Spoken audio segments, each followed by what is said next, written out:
What's going on, everybody? It's Mike from sneakerhistory.com, and I'm back with another video. Now, first things first, I hope everyone's staying safe out there with the coronavirus kind of making some spikes again. Please stay safe where you're out, guys, and with everything going on with the protests, I hope everyone's being safe out there while also supporting one another.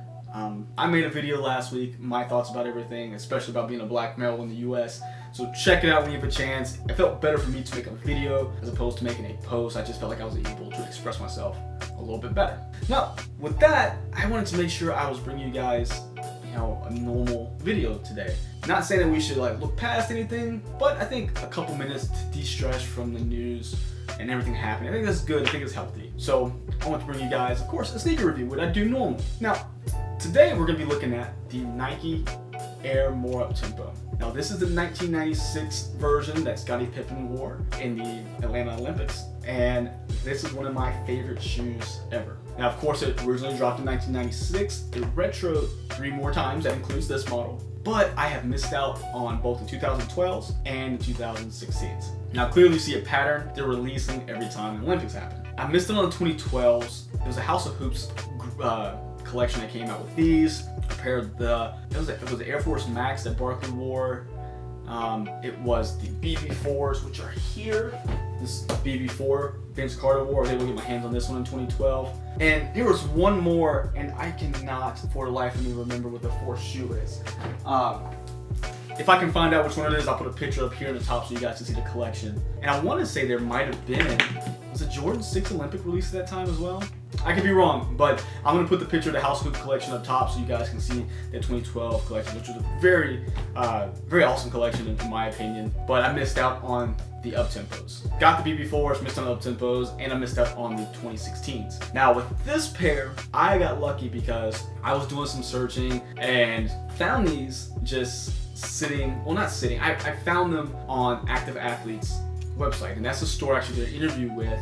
Oh man, so I guess last year I did an interview last summer. Go check out the Sneaker History YouTube page. I'll put a link down below. You can check out my interview with them. Now, I did an interview with them, and I was just, kind of scrolling through social media, and I saw that they were putting a picture of these up. They were coming in. There was no release date. They just kind of showed up. So I reached out to one of the store runners out there who I knew, and just told me when they were getting them in, and I was like, oh, cool. Unbeknownst to me, my wife had been paying attention to what I was doing and actually bought these for me for an anniversary, just knowing that I've been hunting them down, and that is one shoe I've always wanted to add in my collection. It's one of my favorites. I think probably one of the most iconic basketball shoes to ever exist next to a Jordan. I mean, yeah, a lot of people know Jordans, but I think anybody who's even not a sneakerhead will know about this shoe because of just how out there it is. Now, I'm super thankful for my wife again for helping me add these to the collection, because I have just struck out on these so many times, and I haven't liked a lot of the other colorways that have come out. I feel like these have been kind of getting the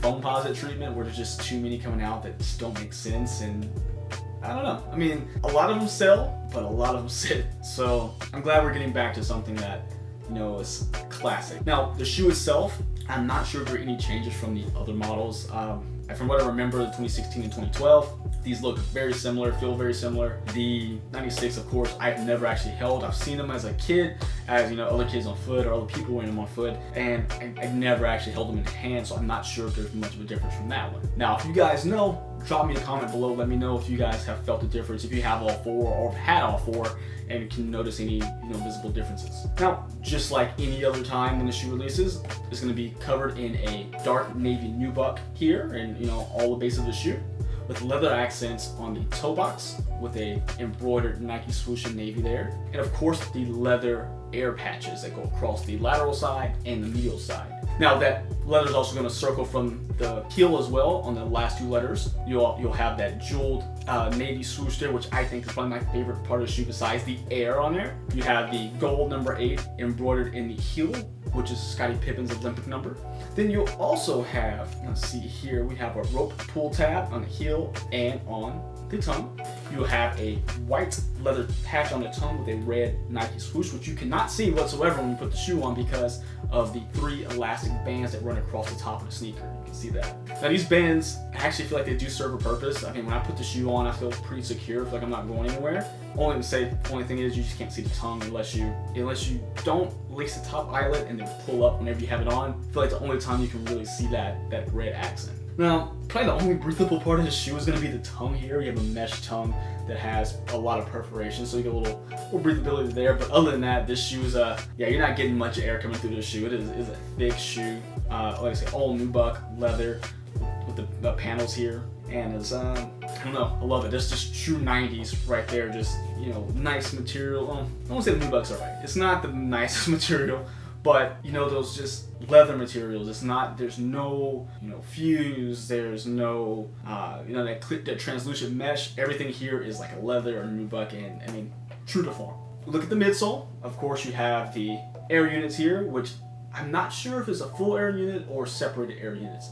But if you guys know, let me know down below, because I've always had a thought that it's a heel, midsole, midfoot, and then forefoot units. But let me know if it's a 360 unit or separated. Now, down to the outsole here, we have the traction pattern, which is you have a circle pattern here to the toe. You have a kind of modified herringbone on these white pods here. You also have the Nike swoosh here in red in the midfoot, and then a little swoosh right here on the heel that covers up a visible gold air unit. Now, this shoe is, again, one of my favorites. You guys can see how dirty the outsole is. I've been wearing these ever since I got them, and I mean, I had to. These are, let's say, one of my shoes I've been wanting to add to my collection for forever. See, I missed out on all the other releases. But with this release, there was no set release date that I saw. Now, clearly, if you look at the dates when they released to coincide with Olympic Games. But because this year we had a bit of a weird year, you know, COVID was a reason for the games to be canceled this year out in Tokyo. But I'm sorry, not canceled, but rescheduled. So I feel like Nike already kind of had these on the slate to go out, and they popped on to Nike.com from what I've heard. Sold out pretty quickly, but then after that, stores started to have them trickling in, like small stores, like boutique styles. I'm not sure if any of the big stores like Foot Locker got them, but I remember seeing Champs put out a social media, I don't want to say ad or something. They're basically advertising these were coming, but there was no release date, and I never saw them on the site. Now they're dropping more and more now as we're getting, you know, into the summertime. So I think the shipments may be coming in with the stores opening back up. So it could be the case, but these were the weirdest release ever because these just started trickling in, and I'm just glad I was able to, you know, get my hands on them, you know, when I did, because I think with people now, I mean, things opening back up, it's going to be maybe a little harder to get them, especially with you know, people trying to get back to normal and start picking up more sneakers. Again, this is one of my favorites. I've been wearing it, I would say, non-stop, and I just want to get the original black color that Scotty wore on the Bulls in regular season. I put a picture of that one. I'm sure you guys know what it looks like. I think it was black with white leather. And yeah, I mean, you guys like the More Uptempo? Is it one of your favorites, or is it, you know, too chunky for you, or you get over to basketball sneakers? You guys let me know down below. I'd love to hear from you. And please go ahead and find me on Instagram and Twitter at MattWatcher789. Then again, find us on sneakerhistory.com, and then every Tuesday and Friday on the Sneaker History Podcast. Now, until next time, see ya!